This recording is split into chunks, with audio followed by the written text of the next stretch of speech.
Hi, and welcome to A View from the Bed. This is a CHI St. Vincent podcast where we talk to real patients about their healthcare perspective. We know that your healthcare journey can be scary, so that's why we want to get their view on the good, the bad, and the ugly from diagnosis to recovery. Enjoy today's episode. Hey guys, welcome back to the podcast. You can tell Felicia and I still haven't changed. We're still in the same clothes as we were last month, but that's because today is an exciting podcast day in Felicia and Eli's story because we're going to hear what happens in the next chapter of recovery for Eli. So in the last podcast, we really left it where Eli had went home and they really were keeping him alive and just watching and waiting on what was going to happen. So a really pivotal moment. And so Felicia, thank you again for sharing this story because, wow, what awareness for individuals that ride motorbikes or anything. You know, Arkansas is not a helmet. We don't have a helmet law, but always a good idea because you just never know what's going to happen.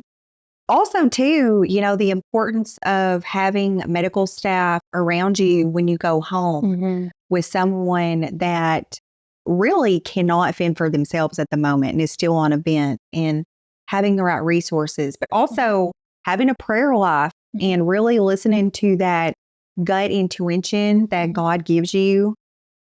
You know, you have Eli home, you're watching and waiting. So at what point does something change? Well, he's on all of these. I mean, he comes home on 100 milligrams of fentanyl. And he's on a ton of oxycodone, all these pain medicines and all of these sedatives. And I'm thinking, what can he do if he wasn't on these? If he really doesn't need them, you know, at this point, his facial bones have started to heal because he had fractured every bone in his face, basically. They've started healing. So I talked to his family doctor, who's also a friend of ours, who would actually even come to the house to see him, Dr. Higginbotham. Yeah. I said, let's try to start weaning him off of especially the fentanyl because, you hear so many bad things, and I didn't want the extra patches in my house because I have younger kids and, you just don't want that kind of thing around. So we start weaning him slowly, very slowly off of the oxy and the fentanyl. And I noticed he started to be more aware and awake a lot more. We got him fitted for a wheelchair, electric wheelchair, and the electric wheelchair guy came and was measuring him, and we put him in it, and all of a sudden he grabs the thing and starts going forward and back. Oh my goodness. And his sister said, go backwards. And he moves backwards. Go forward. Well, he starts moving forward in it, in the electric wheelchair. We're like, okay. Yeah. Mom over here at me, I'm crying because, it's like a milestone for us. Oh, that's a huge step. Yes. Yeah. And we would have water bottles sitting, and he would start trying to bring them up to him and try to drink out of water bottles. So just little things. Yeah. Because the first year, he really just slept. He slept. Yeah. I guess he was just trying to heal. Yeah. That's a lot to heal from. Yes. Yeah. And he started moving, his legs and his arms. He's still weak on his right side because he has a stroke. Okay. From the lack of oxygen to the brain from the accident. Yeah. But then I thought, well, maybe we'll start having home health come out, CHI home health. So we started working with a physical therapist once a week. And the physical therapist was like, man, I never find somebody that's been in a bed that is not contracted. Oh, yeah. And I said, no, we work him every day. Every joint gets worked in his hands. He's like, it's just amazing. That gives me a good start. Yeah. So he starts slowly sitting him up on the side of the bed with assistance. At first, he couldn't even hold his head up. Yeah. I can imagine. I mean, that's a lot. Yes. When you think of just how many muscles it takes and energy to just sit up. Yeah. Then he starts getting stronger in his torso and being able to hold his head up. Yeah. And he's starting to be awake a lot more. And we did have him go to Baptist for a little while in their rehab, but they would kind of get frustrated because he wanted to sleep a lot and they didn't want to push him too much. Okay. So they did work with him some. Yeah. They got him in a standing table and got him standing up. Oh, yeah. So that started strengthening his legs. Uh-huh.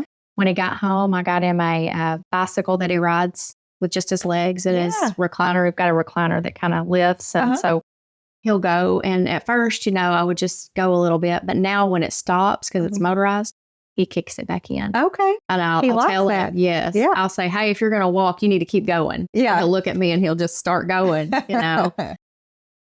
He like I said, he does have a standing table that we get from a place called ICANN, Arkansas, that we can get about every 6 weeks or so. They have all kinds of adaptable equipment that you can borrow for 6 weeks at a time. Okay. And the standing table, we'll get it as often as we can. We put him in it and he'll stand for 15 minutes in it. Oh, wow.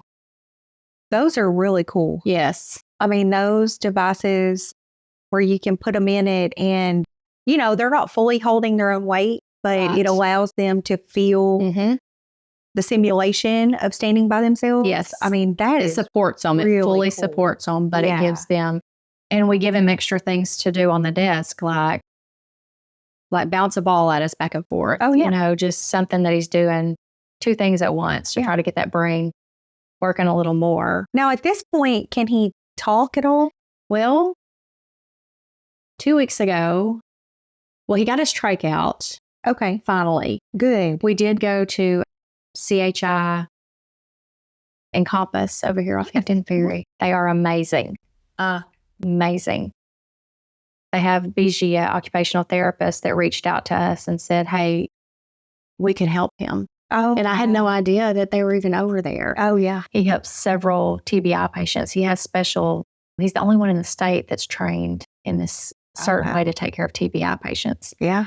And he said, we were over at rehab. He said, the first time someone reached out and said, hey, I need to try to help you guys. He said, I felt it one time. God told me no. I said, okay. It's okay. He said, but the second time somebody mentioned you, I had to come. Yeah. So he came to the house. He said, it's okay because he was working with one of our friends. And he's like, hey, this guy's going to reach out to you. Don't think it's weird. But while we were in rehab over here, he said, you've been on our prayer list ever since the accident happened. This guy is praying from India. And we got to FaceTime with the prayer group from India. Oh, wow. And it was so neat. That is so neat. It was so neat. He's like, they have been praying for you the whole time. And I was like, oh, so awesome. It just brought tears to my eyes. And he said, give him a thumbs up, Eli. And he, gave him his little thumbs up. And so we're keeping praying. I said, well, that's what's kept us going. That's right. And, it's just something as people knowing and keeping you in their prayers. Absolutely. I mean, that is more than a DoorDash group. Oh, it is talking to the big man upstairs because ultimately he's the one that'll open the doors, and he has. I mean, amazing. Absolutely. Like I said, I didn't know what he meant by don't listen. But when they were coming in and not being so, like, we don't think he's going to, I watched their lips move, but I didn't hear them. Yeah. But I think he blocked that for me to keep his plan for Eli going. Yeah, that's right. Because he wasn't done with him yet. Not done. That's right. That's right. And he has the ultimate say. We'll keep going. He does. And we'll keep praying. That's right. We'll keep praying. I don't know what the plan was for us, but there's a plan in the rest of us also, whether it's patience or, being more kind to each other or not as short with each other. But and sometimes it is to just show his greater plan to other people that maybe don't believe or naysayers or the MEMS or the LifeNet people that picked him up from the accident. There wasn't anything they could do with him. They just loaded him up and brought him in. They were the ones to bring him home, and they thought he had passed away. When they walked in to bring him home, and they said, is this the motorcycle accident from 2 months ago? I said, yes. Well, they said, we didn't think he made it. Well, they've been back several times to bring him back to the ER for just being sick or whatever. And he said, I want you to know, he said, I was saved because of Eli. I said, well, one person that makes this journey worth it. That's right. And again, you just never know, like whether it's to connect with your friend, who has the TBI, or you never know. And sometimes you never know in this life, what the purpose is, but we'll find out eventually. Oh, yeah, for sure. So we got him over there for, I think, 24 days, I think is what he stayed. Okay. They removed his trach. That was the first thing to come out. And as a mom, it's like, oh my gosh, Yeah. And he's been practicing his sounds. Okay. But I came home the other day and Eric, my husband, was in his room and he was practicing Mom, and he didn't realize I'd come up behind him and I heard him say, Mom. Oh. And I haven't heard that in almost 3 years. Yeah. You know, this morning his dad was mowing the yard at 5:45 this morning because it was cool. And I said, did you hear your dad out there? He woke us up. And he said, yeah. And it was just as plain as day, you know, just so he's starting to talk. Oh, and that's he can say yes and no. Yeah, he likes to say yeah a lot. And he'll mess with his sister, you know, and just give her a hard time. But now he's able to transfer using his legs out of the bed into the wheelchair. Into his recliner. Okay. And, you know, we stand him up and he's able to bear weight on his legs now just to transfer. And that is such a huge, that's huge. Yes. It's so much easier for us. Oh, yeah. Now also for him to be able to help, you know. And I'm sure too, like for him, you know, going from this young, vibrant, going to the gym twice a day person, that now he's starting to bear his own body weight again. I'm sure for him, that's just such a huge like relief moment. It is, you know. And I'll tell him, we can't help you do this party line. You have got to do it on your own. You've got to push yourself. Yeah. We have a triangle above his bed, and the other day, you know, he's heavy, you know, and I wanted to put his pillow behind him, and I was like, man, nobody's here. You're going to have to help me out here. Yeah. And I said, do you think you can hold the triangle and pull yourself up? He said, yeah. I said, okay, let's go. So I put his hand on the triangle and he pulls himself up. And I was like, okay, then. And I put the pillow behind. I was like, good job. And he's like, a lot of times he'll raise his eyebrow. That's I know I did good kind of thing. But he's a miracle. He really is. He is. And it sounds like, too, his personality is coming back, which has to be so comforting for the family to see that this personality start to emerge again. Yes. Through the journey. Yes. He's trapped in his body, but he's slowly making his way out. Yeah. He gets mad when I drive his truck. He can hear his truck start up. It's a diesel. And sometimes I'll drive his truck to work and he will, he hears it. And his sister will say, you got to get out of this bed to be able to drive again, you know? So, and he's looking like, yeah, she left, you know, trying to sit up in the bed. But yeah, he's coming along. That is amazing. Yes. We're able to give him like small bites of ice cream and just trying to get him to swallow. And hopefully eventually one day he'll be able to get rid of the feeding tube. Okay. But he now helps. Like I'll have him hold the feeding tube while, you know, he gives himself a shower, washcloth, and, you know, just little things. You know, they've helped us at CHI just say, hey, one thing that the brain really doesn't forget is how to take care of the body. So anything brushing, you know, his teeth, his tongue, his, you know, washing his hair in the shower, just those little things will start those neuropaths going again. Well, and it's funny too, because, you know, any of us that have had the flu or have had even a small surgery, you don't realize how much energy it takes to just take a shower. Yes. But it's also the best feeling in the world. Yes. And so when you start to work those muscles and those brain functions, it's so funny at how it just kind of rejuvenates your soul. Yes. I mean, because you're just like, oh my gosh, I feel clean. Yes. It feels great. I don't feel grimy. Exactly. And there's only so long you can do with like a sponge bath. Oh, yeah. And he was always one to be clean and smell good. You know, he was always just that type of person. So you can tell it really helps him to keep going. Yeah. Just doing the little things. Now I'll give him clothes to fold, or I'll hand him a towel and here, dry these dishes. And he starts drying the dishes. You know, just I try to be not just like, hey, help me out here, and just walk by and give him something, you know, just so he's not really having to think too hard about it. Yeah. Because you can see him sometimes looking at you like, why are you doing this to me? Yeah. What do you want me to do? What do you want me to do? But yes, we will be able to go back every few months to the CHI rehab. Okay.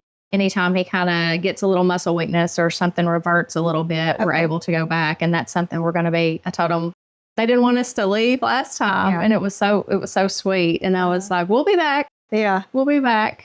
So they took such good care of us over there. I'm just amazed. I'm just at all. Well, you know, sometimes, and you brought this up earlier, to know about the resources when you get to these points. Yes. It's tough. And it's tough, but also knowing too what a rehab does. Mm-hmm. And I think sometimes we think of rehab as, grandma broke her hip.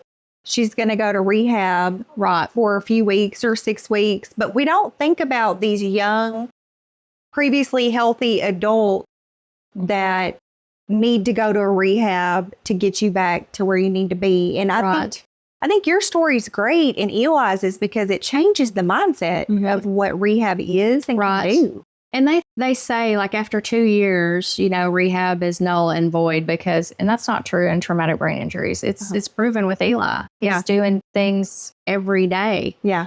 And they're like, well, it's the 2-year mark. And I was like, he slept for his first year, so that doesn't count. Yeah. But yeah, it's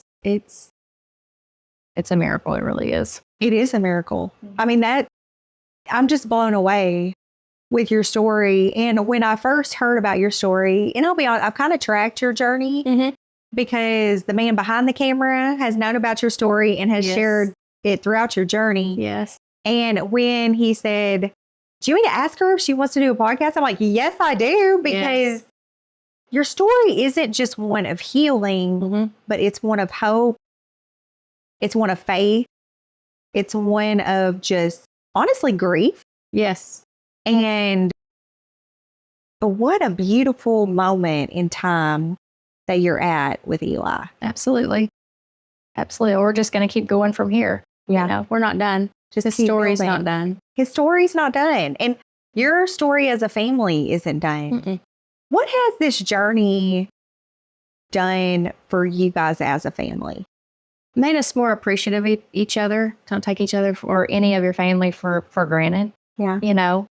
Eli would have done the same thing for us that we're doing for him. Yeah. In a heartbeat.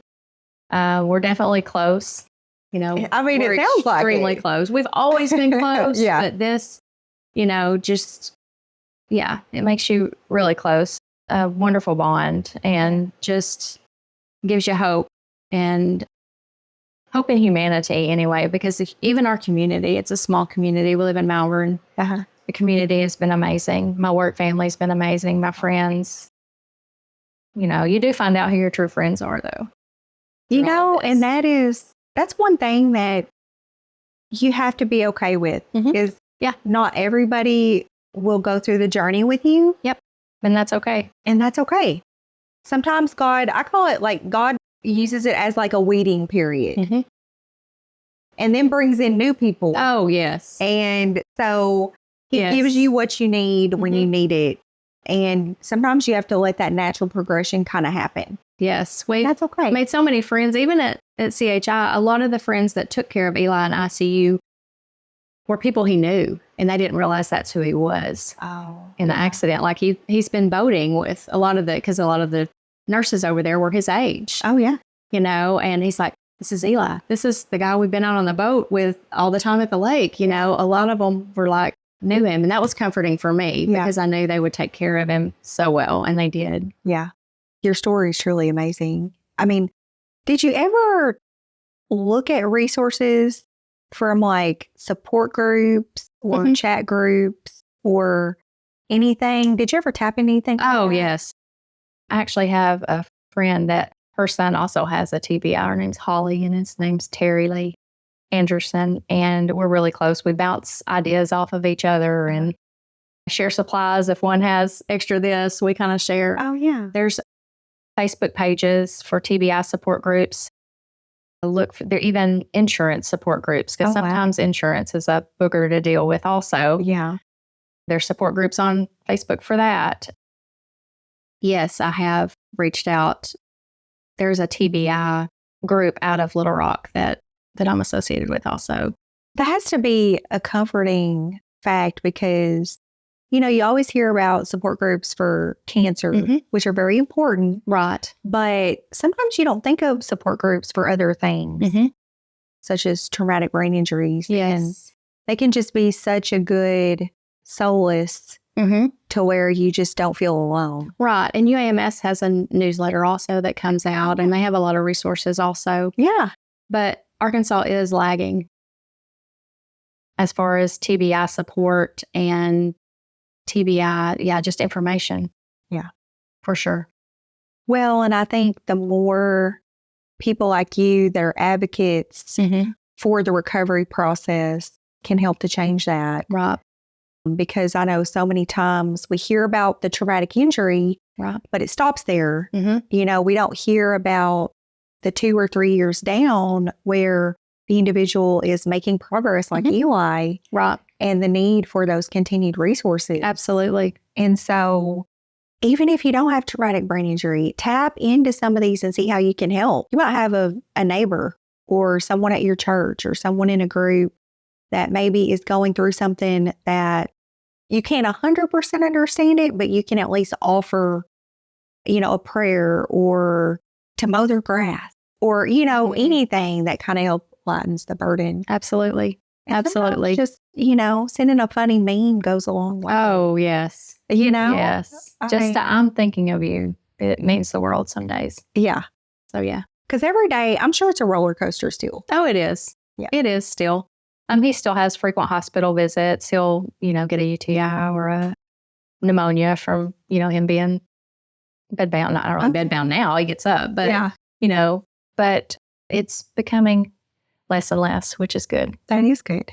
That's exciting. For sure. Well, this is not going to be the end of Eli and Felicia's story. No. We are going to have her back for a check-in and to see how he's doing. Absolutely. For another podcast. Absolutely. And hopefully one day we could even maybe have Eli on here. Even that if will all be he's our doing goal. is just saying, yeah. Yes.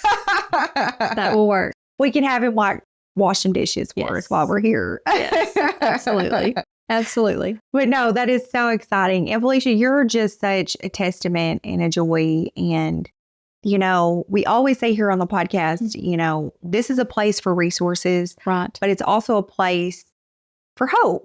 And it's a place that you're not alone. Everybody is going through their own version of whatever challenge health-wise is going on. And I always tell people, your pain is your pain. Don't ever compare what you're going through to others because it affects you and it's still important. And so if something doesn't feel right, it's probably not right. And so even if you don't have anything as severe as a traumatic brain injury that you're going through, maybe you just have a little chest pain.